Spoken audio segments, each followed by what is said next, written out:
Correct. Okay, great. I'm gonna ask for some interaction. Yes, we need it. Have any of you considered going to PA school? Has that like been a career path that any of you have considered? Yeah, okay, yes. At least two in the room? All right, well, great. Well, we'll just kind of go over, where's this? So touch This is it. really fancy. Yeah, so if you touch it and then, Oh, here we go. Nice. there we Here we go. go. Okay, so hot off the press, physician assistant or physician associate? The answer is, currently, we are physician assistants.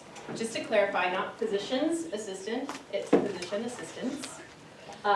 Physicians, if your English teacher would tell you, I am not physician's assistant, or physician associate. The profession has chosen to switch to physician associate. However, that will take time with the different state governments. So now we are known as physician assistants. However, that will change in the coming years, just so that you're looking at that. And you'll see some people still kind of use this, but for the purpose of today's lecture, we'll just go PA, all right? Is there a reason why they're doing that? There is a reason.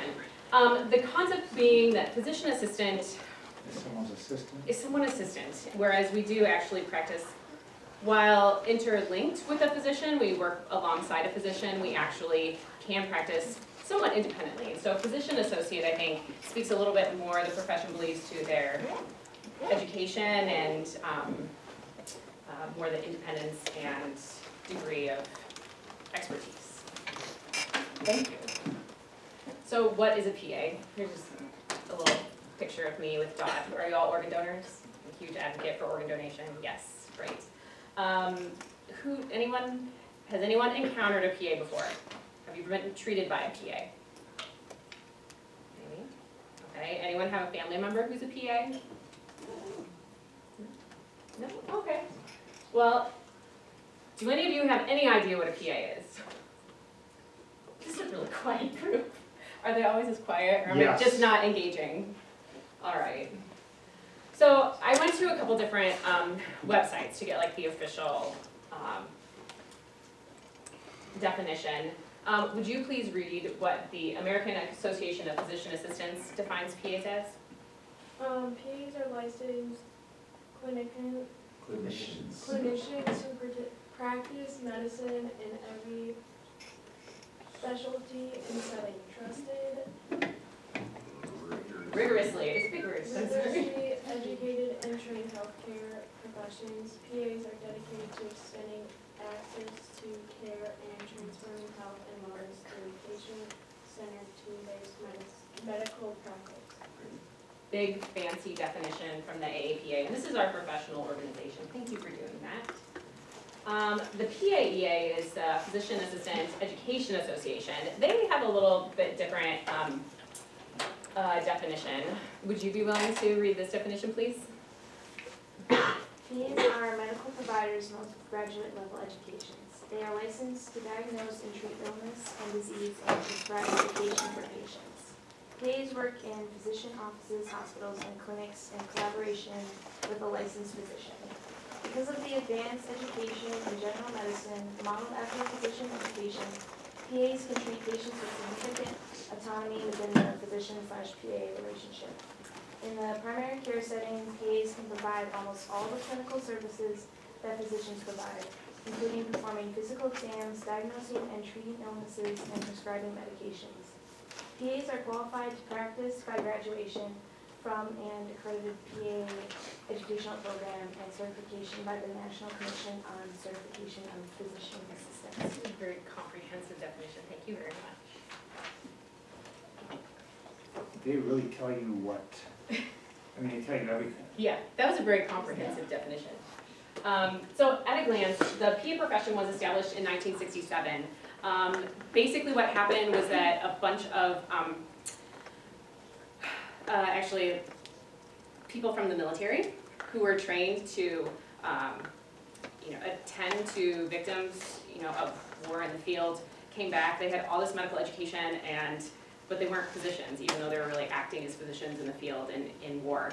And so ultimately, they developed a PA profession based on that, believe it or not. Yeah, the corpsman, thank you.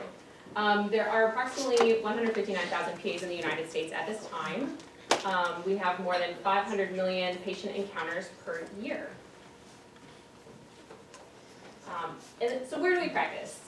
Every work setting, over 50% of PAs practice in the outpatient setting, so that'd be like your clinics. Whereas nearly 40% are in a hospital setting, 5% urgent care. And then we also practice in all specialties. So 28% would be surgical subspecialties. Who can give me an example of a surgical subspecialty? Who knows what that means? Any ideas? So it'd be like a surgical specialty, like orthopedic surgery, cardiac surgery, those types of things. Make sense? Okay. Primary care would be like your regular like family provider. Internal medicine subspecialties. Anyone have any idea what examples of that would be? So, like cardiology, pulmonology, allergy, immunology, and then 7.5 in emergency medicine like myself. Just to give you kind of an idea of where everybody is. There we are. Oh, there it is. It moved down here. I think Sorry. it's because I'm sorry. So what do PAs do? Take medical histories, conduct physical exams, diagnose and treat illness, order and interpret tests, develop treatment plans, prescribe medication, counsel on preventative care, perform procedures, assist in surgery, make rounds in hospitals and nursing homes, do clinical research. Have any of you ever had medical care? Yes, the answer is yes, right, I presume. It is very likely that you come into contact with a PA during that period of time. So, Mr. Richard said, tell the students what you do. And in the absence of taking you with me to work, I thought I would try to replicate for you like a brief half day for me, what it's like in the emergency department. So I'm gonna go through just kind of a few patients that I would see on a typical day, how I would approach them, what I would do to treat them. I'll use some medical jargon, don't worry about it, we're not gonna get into the nitty-gritty of that, but I just want you to get a feel for what it's like for me on a day-to-day basis. So first, on my way to work, I listen to podcasts. Do any of you listen to podcasts? Yes, right? What do you listen to? I listen to like all sorts of stuff, a lot Okay. of funny things, like if I'm lifting or whatever, sometimes Okay. music gets old. Comedy? Yeah. Anyone else? There was another hand. What kind of podcast do you listen to? Anyone? No? Okay, well, I listen to continuing education. So this podcast is called EM Wrap, and this one was about torus fractures of the wrist in children. So how to, the most up-to-date treatments is what it's important to stay up on, current treatment so that you're treating your patients appropriately. So let's just walk through like a quick morning for me, okay? Abdominal pain. Patient comes in, 60-year-old male, left lower quadrant abdominal pain for 2 days. It's crescendoing, it's aching, it's not radiating anywhere. He's had a maximum fever of 100.8 degrees Fahrenheit. He's nauseated, he's not vomiting, he's had soft stools, no urinary complaints, and his abdominal surgical history includes a laparoscopic cholecystectomy. I ordered a CBC, CMP, lipase, UA, and also a CT scan of his abdomen and pelvis with IV contrast. I gave him morphine, Zofran, and IV fluids to treat him while we're waiting for the results. And on my exam, he had some left lower quadrant abdominal pain. Oh, hold on, okay. What's the lap, on the red, the bottom? Oh, a lap chole? Yeah, Laparoscopic cholecystectomy means, it was kind of shorthand, I'm sorry. Laparoscopic means just through ports, so as opposed to like a full abdominal incision to have a surgery, it's just through ports. So that's what laparoscopic means. And then cholecystectomy, chole is the word root for gallbladder, so it means he had his gallbladder taken out. and then you ordered these, what are I all ordered those? these, so these are blood And tests. maybe you're gonna get into that, No, it's so. good. I'm not gonna get into the nitty-gritty, but complete blood counts is a blood test. This is another blood test called the metabolic panel. The complete blood count looks at white blood cells, red blood cells, hemoglobin, platelets. This shows us if there's any indication for infection or blood loss, for example. The complete metabolic panel looks at kidney function, liver function, electrolytes. A lipase is a pancreatic enzyme. It would help us to diagnose pancreatitis. And a urinalysis is just that, assessing the urine for evidence of blood, inflammation, or inflammatory markers and bacteria. And then a CT scan is a series of x-rays. An x-ray generally is like front to back, right? It's just a tube, it's like everything compressed into one view. Whereas a CT scan is where we actually lay you down, and it's a series of x-rays looking at your body in slices. Not to be in a CT is actually radiation, whereas MRI is magnetic resonance. So it's where a whole bunch of magnets kind of go around. It's a whole nitty gritty. There's like a whole study of all of that, but just kind of concept of how we do that. Morphine was for pain, Zofran's for nausea, and IV fluids are just to hydrate him. Going back to those blood tests, Mhm. someone comes up for a blood test, Uh-huh. can you see when you're doing it? There's like, what if someone has Lyme's, does that show up in that blood test? No, Because you're not looking for it. correct. So different panels look for different things. Mhm. So in regards to the results, the blood test showed that he did have an elevated white blood cell count. That would be indicative of stress or infection, so that's giving me a clue. The CT scan showed that he does have acute diverticulitis. And so I admittedly pulled all these images off the web. I don't take images of my patients. But here they actually, and I don't expect you to know this, but again, this is, imagine the patient lying on a table, feet are out towards us, head are behind the screen. These are his hip bones, and then this is cutting, this is the spine and the pelvic bone right back here.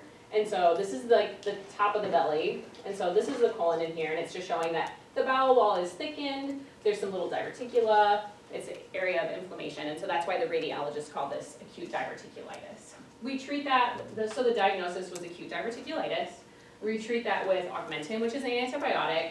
I gave him some Zofran as well, just because he's kind of nauseated, and then I discharged him to home. So that's an example of a patient I would see. I have a few more. Here's a laceration, a 38-year-old female. She comes in with a laceration to her non-dominant hand because of a box cutter. Why did she hit her non-dominant hand? Just going towards yourself. Exactly, the box cutter's in the dominant hand, yep. And it happened just prior to arrival or just before she got there. On exam, we call it CMS is intact, so that's, anyone have any ideas what that means? It's just your motor, your sensation, everything's intact.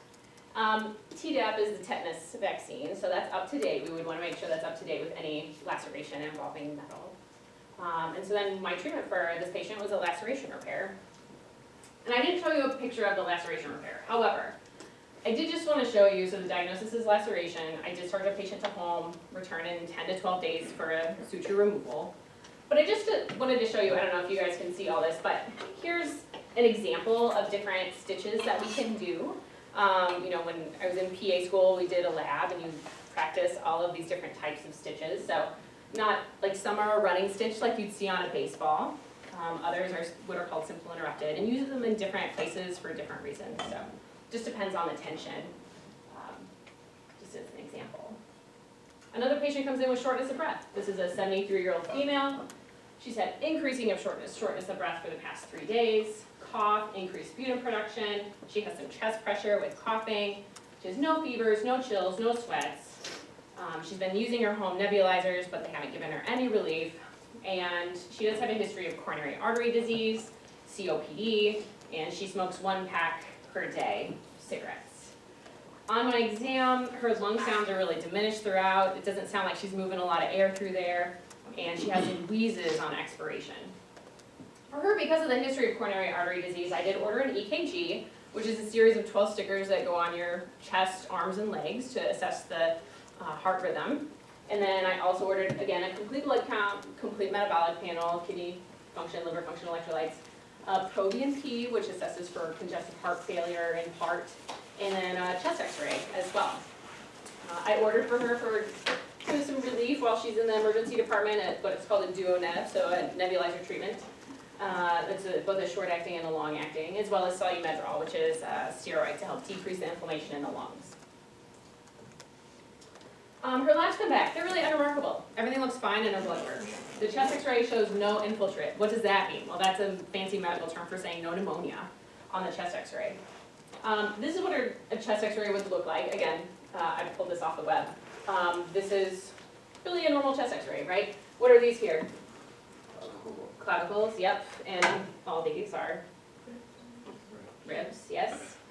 This little guy right here, what's this? It's the heart, yes. And then right here, this dome That's the diaphragm, so it separates, of course, the abdominal contents from the chest contents. So, I don't know what you mean by. I don't know why somebody thought that was funny. Nonetheless, a pretty normal looking chest x-ray.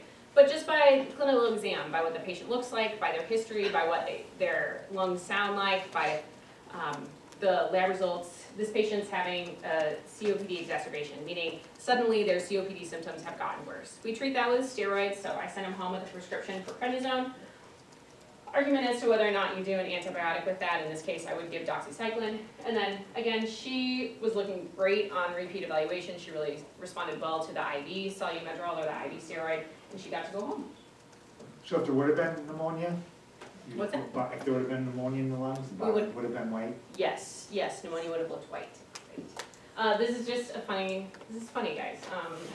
You're not laughing. No, so then the PA got hangry and had to have a Snickers bar. This is one of my favorite things to treat in the emergency department. It is instant gratification. This is nasal foreign body. Kids stick things up their noses. Did any of you stick things up your nose when you were a kid? These guys still do. They You still- still do it, okay, great. Well, let me show you how we'll treat that in the emergency department if the peanut gets stuck in your nose.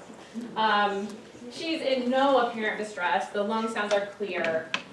You would wanna make sure that there was no evidence of anything getting into the lungs, or you would call that aspiration. I didn't order any testing at all, but we treated this with what's called a CATS extractor, and this is where there's a video on YouTube. No?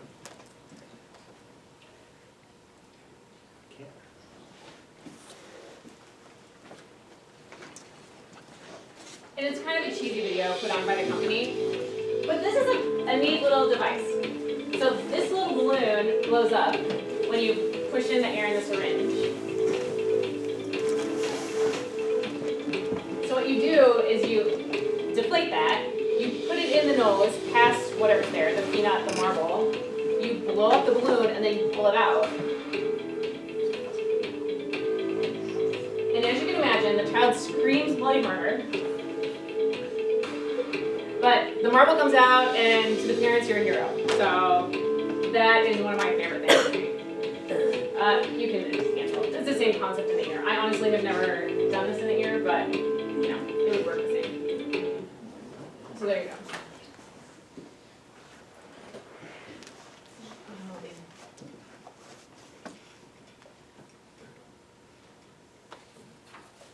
And we're just gonna skip past these because we have some other things to get into. So let's talk about the outlook for the PA profession. This is a little infographic I pulled off of aapa.org. U.S. News and World Report listed us as number 3 best 100 jobs overall in the United States. Number 2 for best healthcare jobs list, that's just behind nurse practitioners. And number 3 best STEM jobs. Again, all U.S. News and World Report 2022.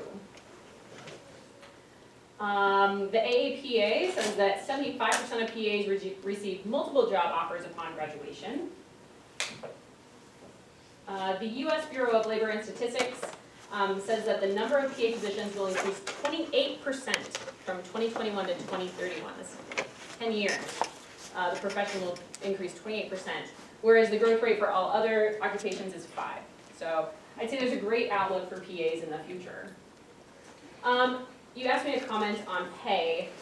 Median pay in 2021, according to the U.S. Bureau of Labor Statistics, was $121 or $58 per hour.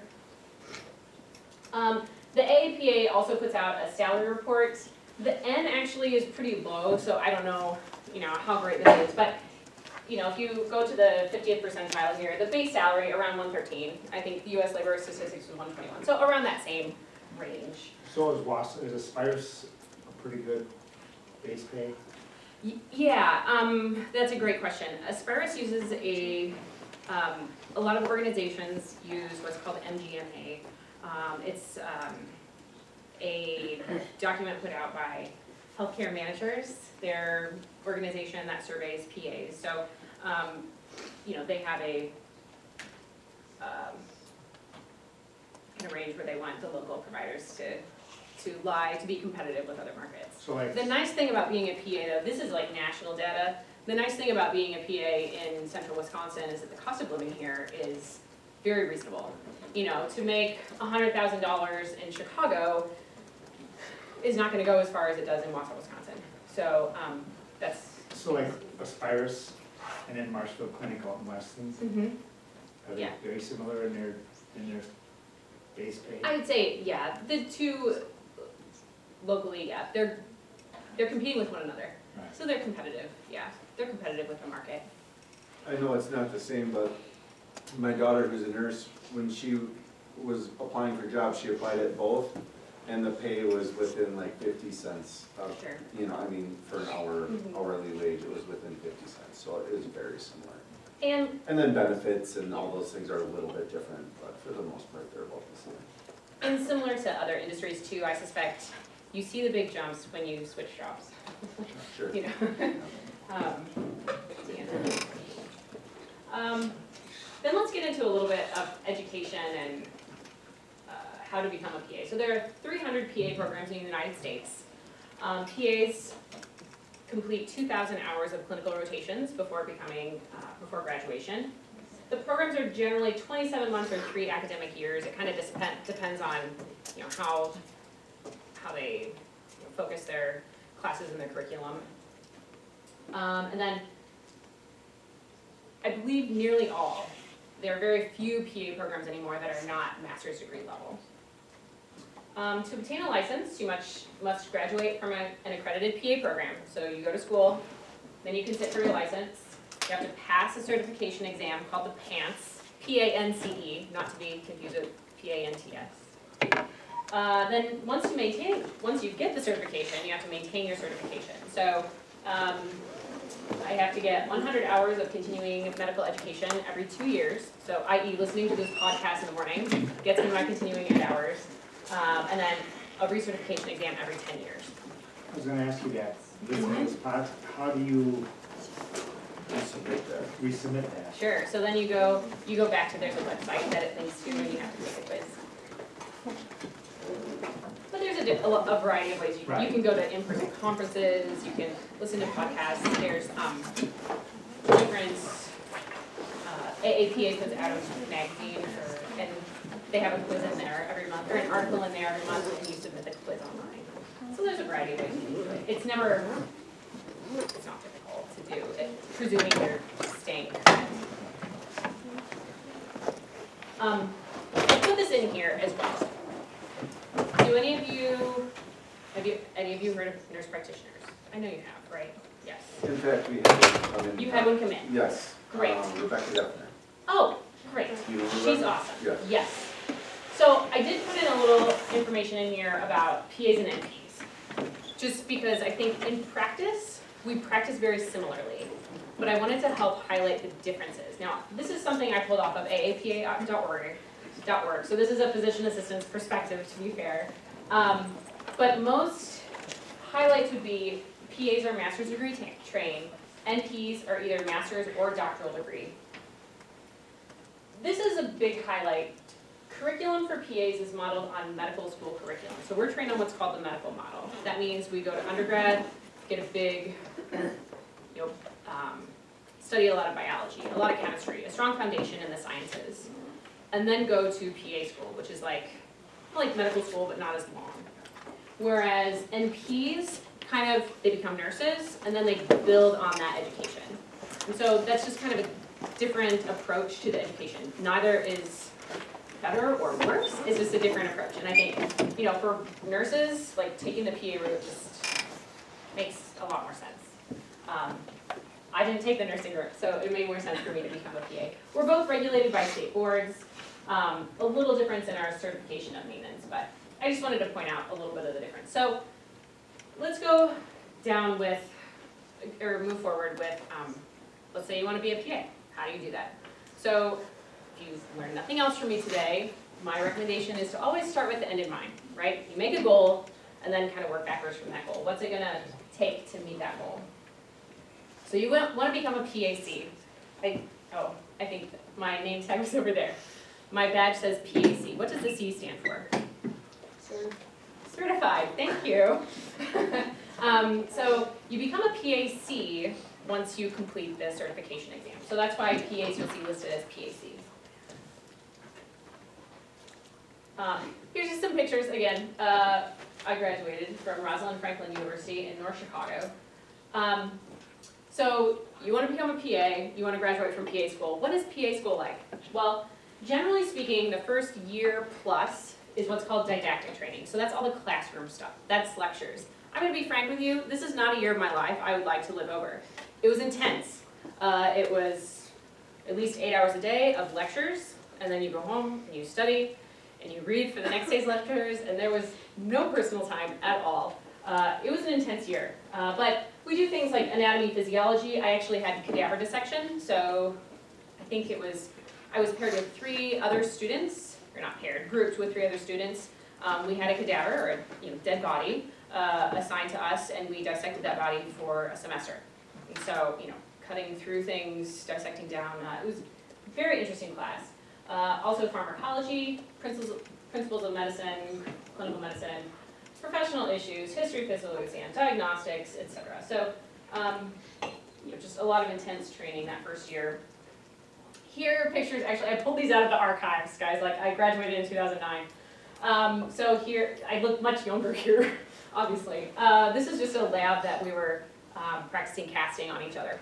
So we did clinical labs too. We did labs learning how to suture, learning how to put in central lines, learning how to start IVs, just lots of hands-on things too. And then at the end of that didactic phase, you get your white coat in a white coat ceremony. For medical professionals, this is kind of a big deal.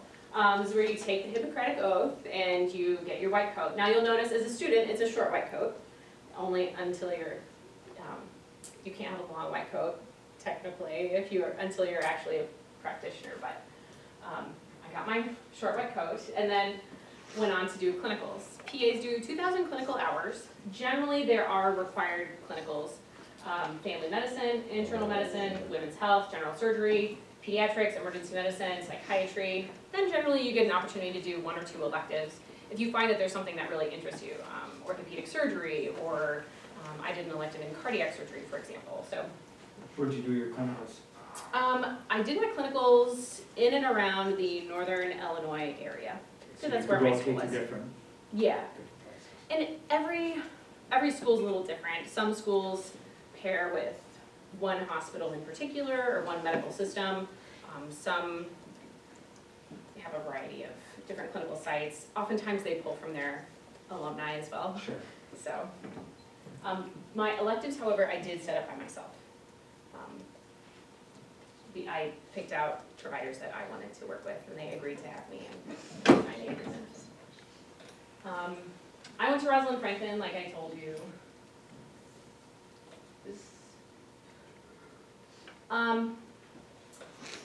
So, I went to Rosalind Franklin. However, there's a variety of physician assistant programs in the United States. As that earlier slide indicated, the profession's growing. I mean, there's supposed to be more than, it's growing at a higher rate than many other jobs in the United States. So, there are lots of physician assistant programs. I would recommend going, if you're interested at all in PA stuff, write down PAEA, just Google it, a great reference. I think if you click here, oh, maybe I can. It'll link to the web. Oh, maybe not. What happens?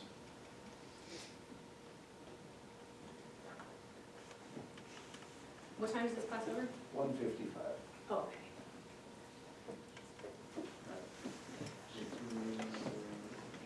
Oh, here we go. So, program directory, or maybe I was talking to whether you can do it. So here you can see, yeah, all of the PA programs in the United States. So you can go up here and, let's see, yeah. Oh, there are in Wisconsin. It's not in Wisconsin, you guys are out of luck. No, there are. This is really curious. Here we go. Oh, this is fancy, you guys. This is great education. So anyway, let's go to a list view. Sort by state. Oh, filter programs. Here we go. Sorry. State. Also today, again, I'm not from Wisconsin originally. I have no idea what it costs to go to school at UW. You guys like have it so well. It's really reasonable. Which is So anyway. crazy because we think it's pretty expensive. Yeah. Yeah, but it's crazy incredible. So anyway, here's some looks like they're studying, right? In Wisconsin. So. And you don't have to- Private. Yeah. So UW Wisconsin, Madison and La All the Crosse. top ones, yeah, La Crosse and Madison are non-private, the other ones are private. right? Yeah. And I actually went to, I'll get to it later, the Marshfield Clinic must work with the La Crosse students. They have a link to like a PA program on their website. So, anyway, Now, the medical college in Wisconsin, we have one of those here in town, right, that works at, that is through Aspirus kind of, or how does that yes, work? however, that's the medical school. That's not the PA program. got it. Yeah, yeah. University of Wisconsin-Madison though does have a cohort, it's called WISPACT. And they actually have a program at the UW-SP campus here in town. Okay. So you're actually like doing everything with the other class. I think you like have to go down there for lectures and stuff, but.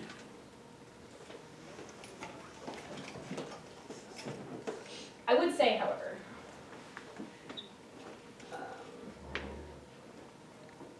let's see if this works. So fancy. Thanks, Andy. Tried to be.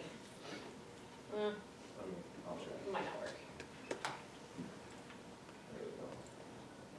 So this is kind of another hint. If you do end up showing interest in going to PA school, because the profession is growing, there are lots of new programs in lots of new schools. However, not all of the programs are well established.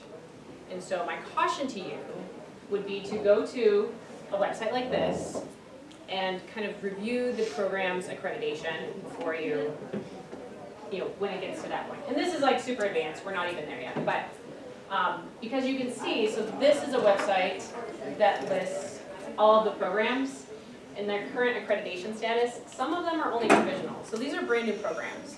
If I were you and gonna invest a lot of my time, a lot of my money in a program, I would maybe steer clear of programs that are just under kind of provisional. Whereas someone that's continued, like they're well established, great program. So there's your, So the ones in Inside. Wisconsin, if we go down, oh yeah. oh, still good. Nice. Plus,